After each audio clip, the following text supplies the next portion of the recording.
This story ends with a reveal so shocking it will change the way every father and grandfather protects his family and his money.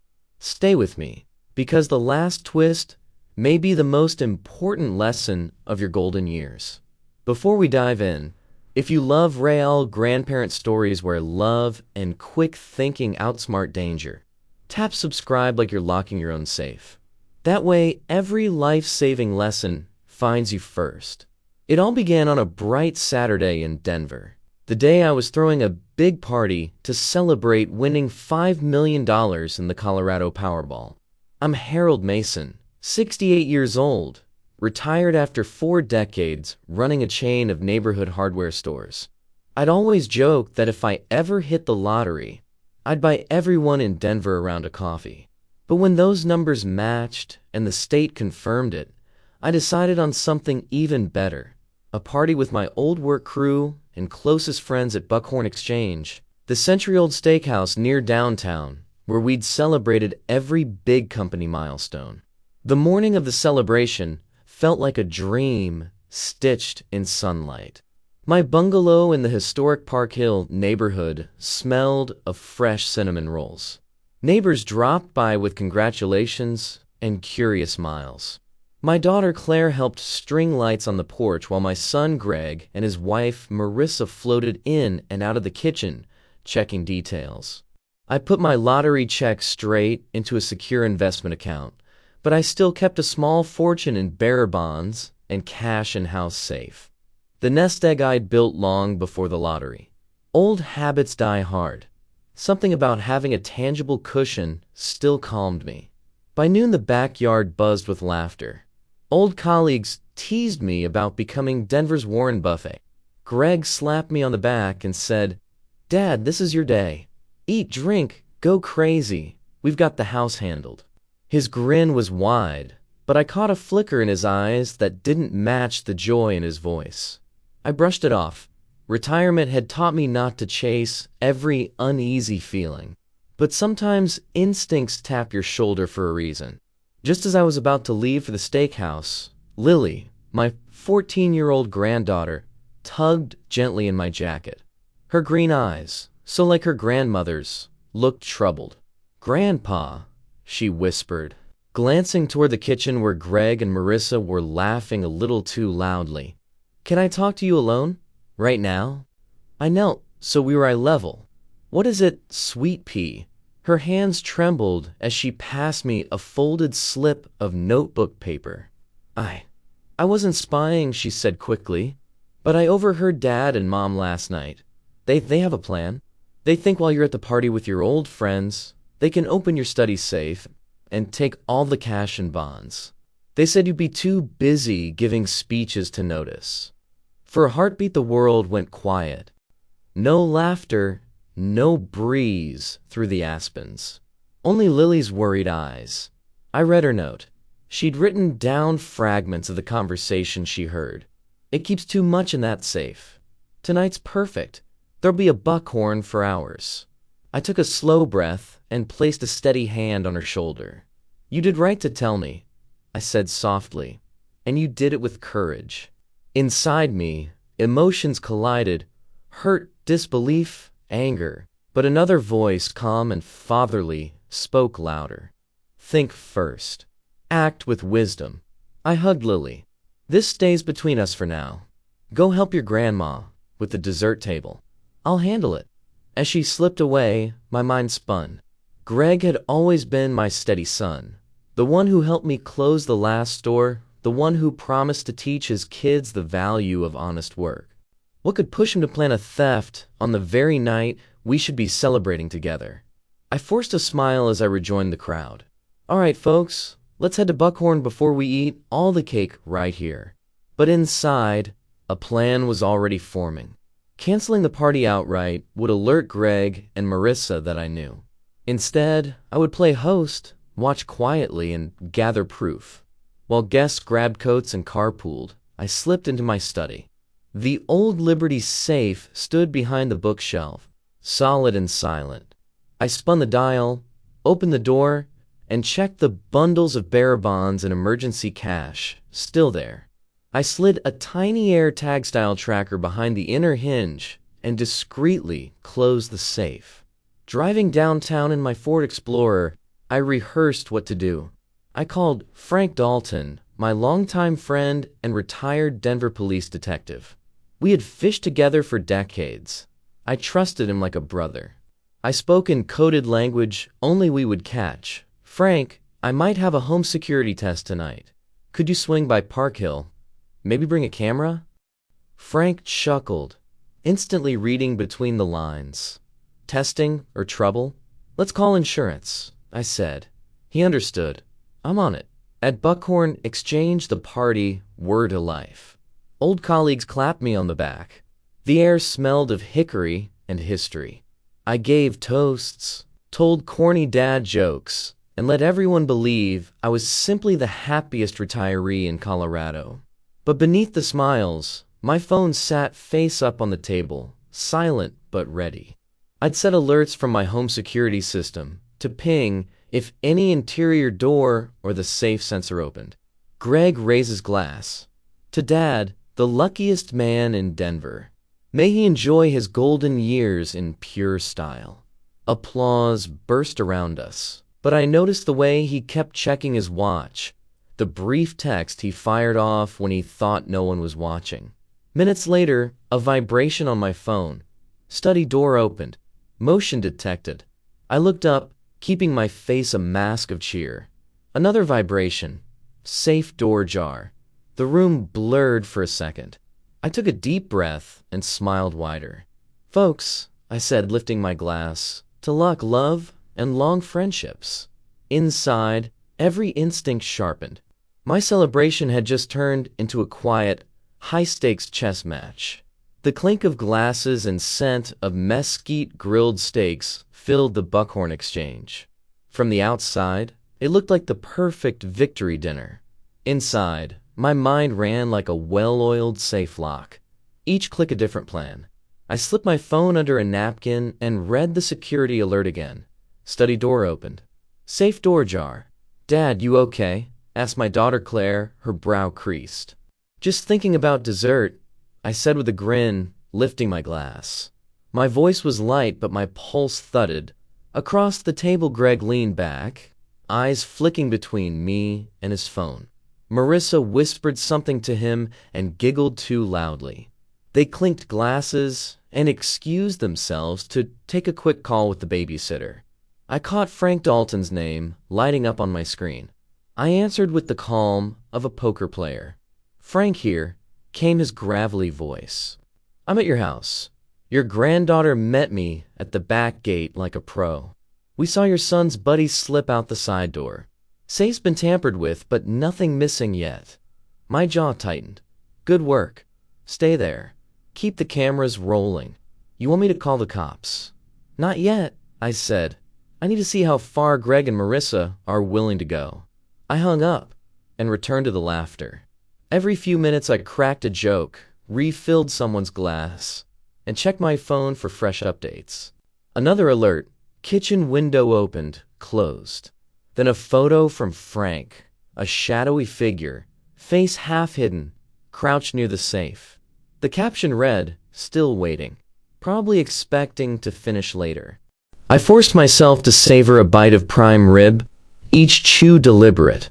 Inside, I drew up a mental blueprint. Step 1. Keep Greg and Marissa here until Frank confirmed the intruder was caught on camera. Step 2. In the party with a flourish that brought everyone, guests and family, back to my house, where truth would be waiting like a spotlight. As the night rolled on, I created small detours. I ordered an unexpected round of house specialty desserts, then suggested a group photo by the restaurant's historic buffalo head mount. Greg's smile grew tighter. Marissa fiddled with her bracelet, eyes darting toward the door. When they excused themselves a second time, I followed quietly. Outside, the cold Denver air sharpened every sound.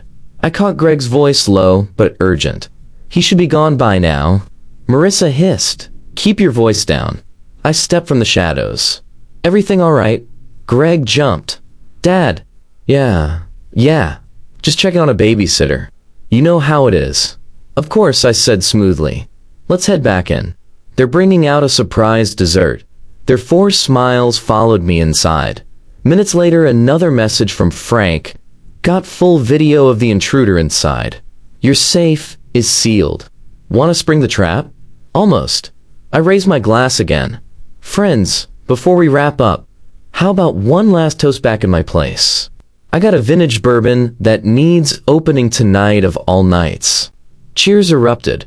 Greg and Marissa looked as if someone had pulled the rug, but quickly nodded.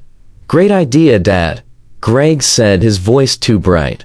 During the drive back to Park Hill, I stayed behind the main group and called Frank. "We're on our way. Make sure our guest of honor stays put."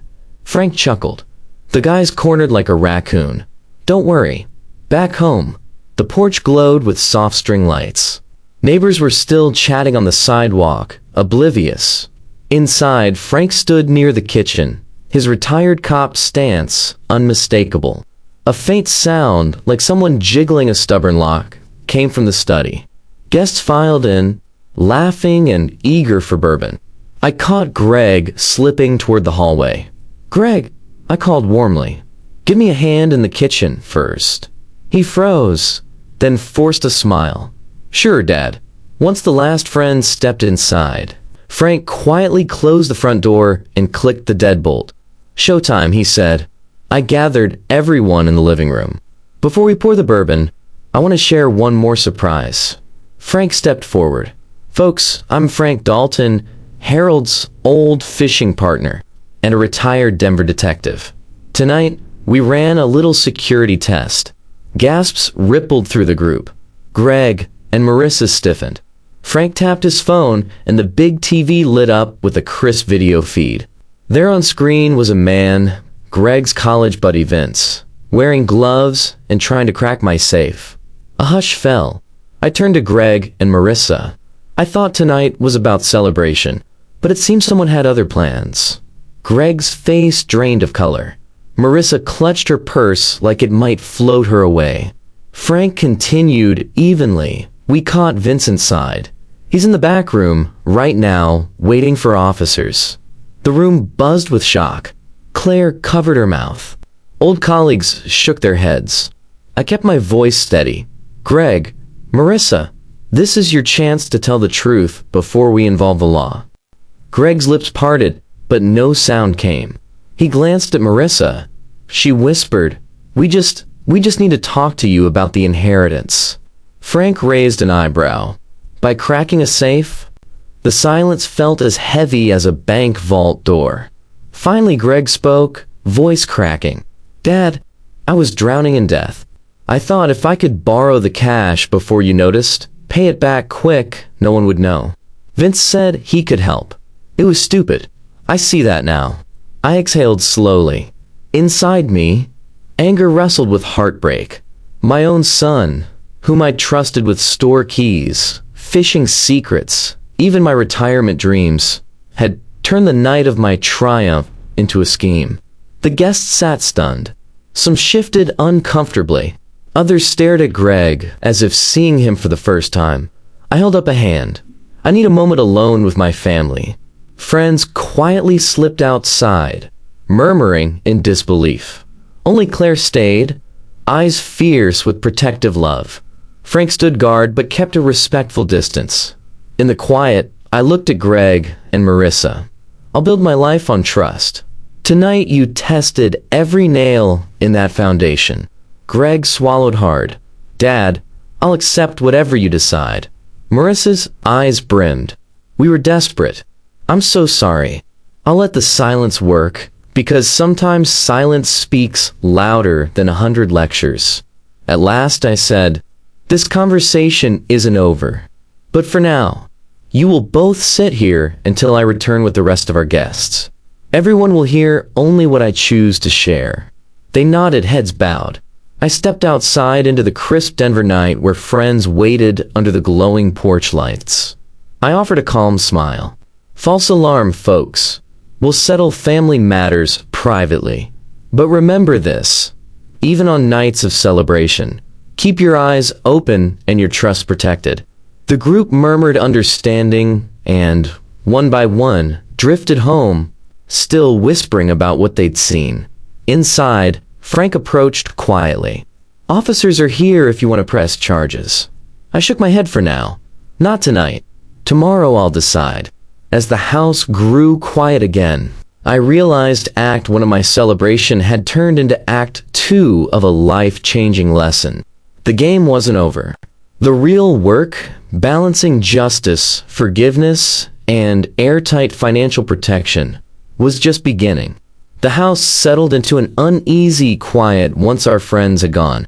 The porch lights cast gentle halos on the fresh snow, but inside the air felt thick with everything unsaid.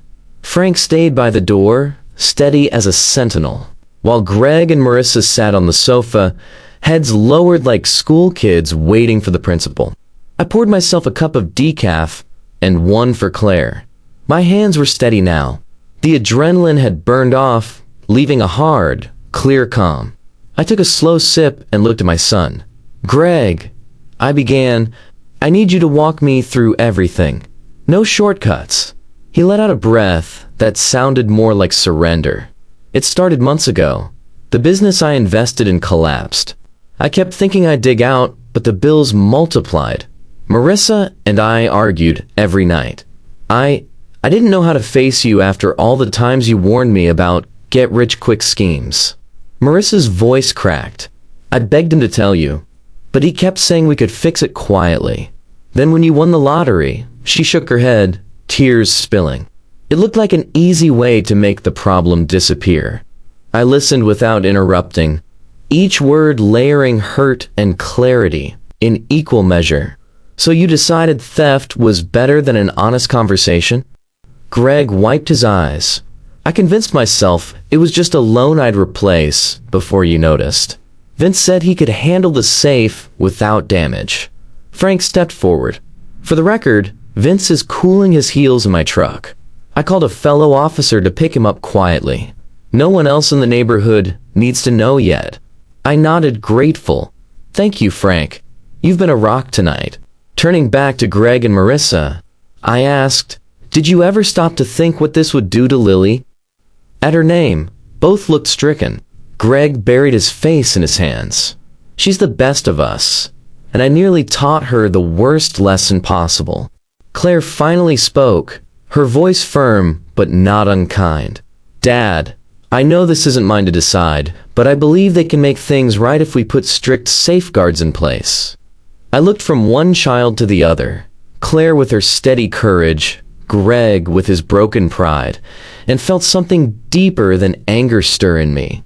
This was the crossroad where punishment alone would build walls, but boundaries with forgiveness might build a bridge. "Here's what will happen," I said. "Frank will give the police a statement and release Vince to them. Greg, you will also give a full written account. Tomorrow morning, we meet my attorney. We'll set up a family trust that requires signatures from all adult members, me, Claire, and a neutral co-trustee, for any major withdrawal. And you will both attend financial counseling until the trust and your debts are clean." Greg's voice wavered. "Dad, thank you for not calling the cops on me tonight. I don't deserve it." "Maybe not," I said gently, "but I'm thinking about Lily. She deserves to see her dad learn, not just fall." Frank added, "I'll file a private report so there's a record without a public spectacle. If you ever break this agreement, it becomes evidence." Greg and Marissa both nodded, tears running freely now.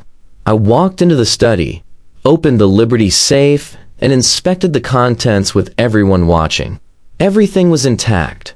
The bonds, the cash, even a tiny tracker. I locked it and turned back. "Money is like a chainsaw," I said. "Useful if handled with care, deadly if not." Tonight proved it. To drive the point home, I pulled out a leather folder containing my new estate plan. I had begun drafting it weeks before the lottery win, but now I spoke every clause aloud. How the trust would fund grandkids' education, support local charities, and keep emergency cash accessible without ever being vulnerable to a single person's panic. Claire took detailed notes. Greg listened like a man hearing a survival manual in a storm. As the hours passed, the tension slowly shifted to something sturdier: accountability. We talked about real numbers, interest rates, and how to budget courage as carefully as dollars. Before midnight, Frank returned from handing Vince over to the police. "The officers were impressed you wanted a quiet resolution," he said.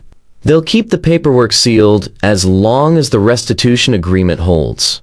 I thanked him and offered the vintage bourbon I had promised at the restaurant. "You've earned it more than anyone tonight," I said. Frank laughed and raised his glass. Greg and Marissa.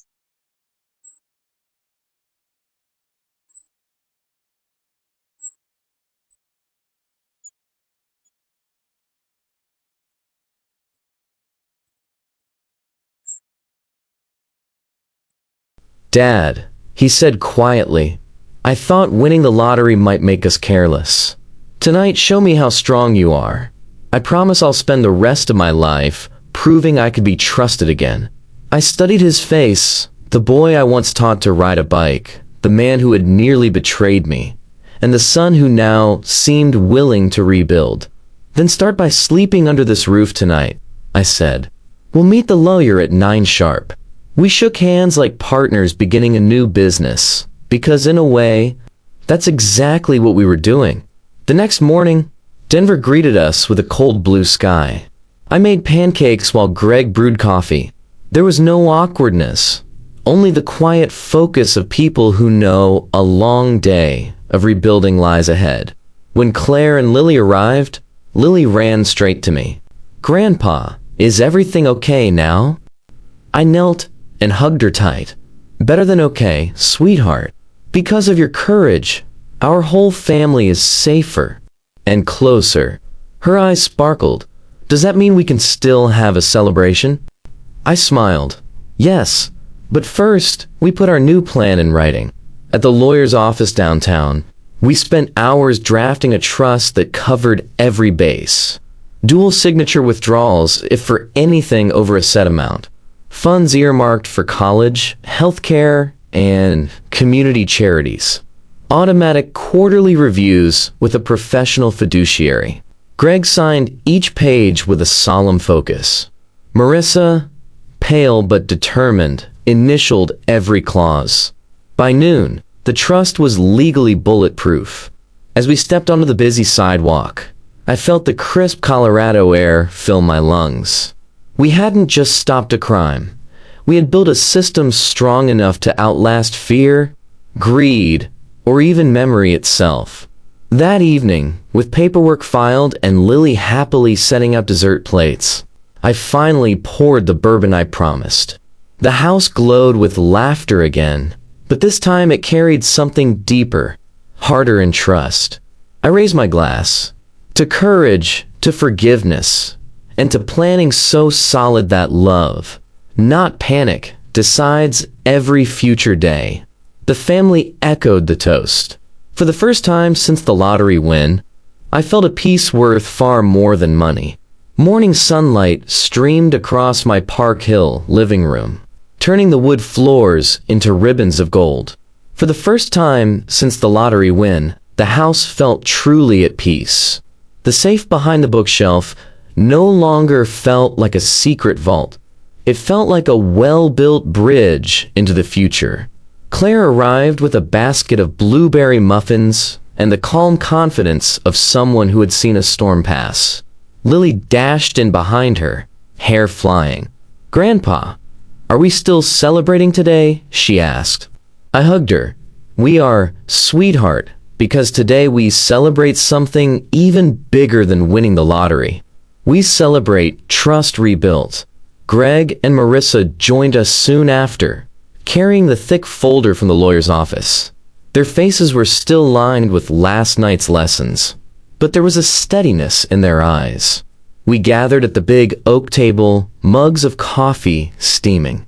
I laid out the signed trust documents and read aloud the key clauses. Dual signature rule. No major withdrawal without at least 2 family sign-offs and confirmation from the fiduciary. Golden Years Reserve, a portion of funds dedicated to medical care, travel, and community giving. Legacy Education Fund, automatic yearly disbursements for Lily and any future grandchildren's schooling. Annual Family Summit, a formal meeting every summer to review the trust and share new goals. Each line wasn't just a financial safeguard. It was a promise shaped into law. When I finished, Claire squeezed my hand. "Dad, this is more than money. It's a family constitution." Greg cleared his throat. "I want to add one thing. A public apology. I can't undo last night, but I can make sure the story we tell includes the truth. I want Lily and everyone to know exactly how we changed." Marissa nodded, tears welling. "Me too," I agreed. "Honesty is how we lock in what we've learned." That evening, we invited a small circle of close neighbors and old colleagues. The same friends who had toasted me at Buckhorn Exchange the night before. Over Chilean cornbread, Greg and Marissa stood before them and confessed. They didn't dramatize. They simply owned their mistake and described the new trust we had created together. The room stayed silent for a beat. Then my fishing buddy Frank broke it with a firm clap. "That's how you build a legacy," he said. Applause followed, warm and long. After the guests left, I stepped onto the porch with Greg.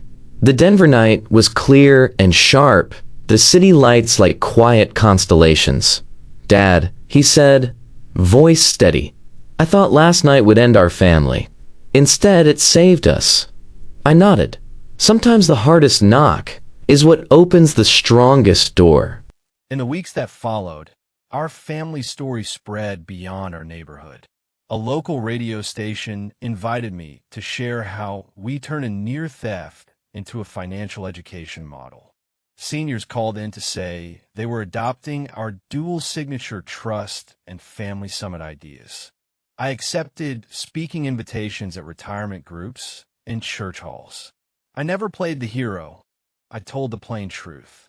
Love without boundaries can invite trouble. But boundaries built with love can heal generations.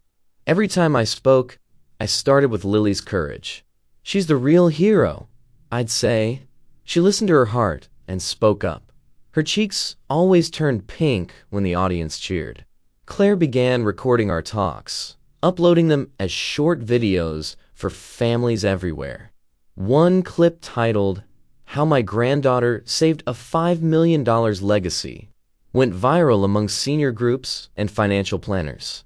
Messages poured in from dads and grandpas across the country. "I started a family trust because of your story." Even Greg found a new mission. He volunteered with the credit counseling nonprofit, sharing how debt and silence can destroy trust. His honesty gave hope to others drowning in financial fear. Our own family bonds deepened in simple, ordinary ways. Saturday pancake breakfasts, evening walks around City Park, long chats about Lily's college dreams. We had stared down betrayal and come out with stronger habits of communication. One Sunday, while washing dishes side by side, Greg said, "Dad, I used to think money was the prize. Now I see the prize as the chance to do the right thing when money tests you." I smiled. That's the richest truth you'll ever learn. As autumn rolled into Denver with its crisp mountain air, I often sat on the porch with a notebook, distilling what the experience had taught me. These became the 5 pillars of what I now call Golden Years courage. 1. Plan like a builder. Create a living trust with clear safeguards long before crisis hits. 2. Communicate like a father. Keep regular, honest conversations about finances and fears. 3. Forgive with strength. Forgiveness isn't weakness. It's the power to rebuild. 4. Celebrate everyday courage. Honor the small brave acts, like Lily's whisper, that prevent disasters. 5. Live generously but wisely. Use wealth to create memories and security, not temptation. These pillars became the backbone of a small guidebook I wrote for local senior centers, titled Courage and Cash. Lesson for the Golden Years. It wasn't about lottery wins. It was about any father or grandpa who wants his family to thrive without tearing itself apart.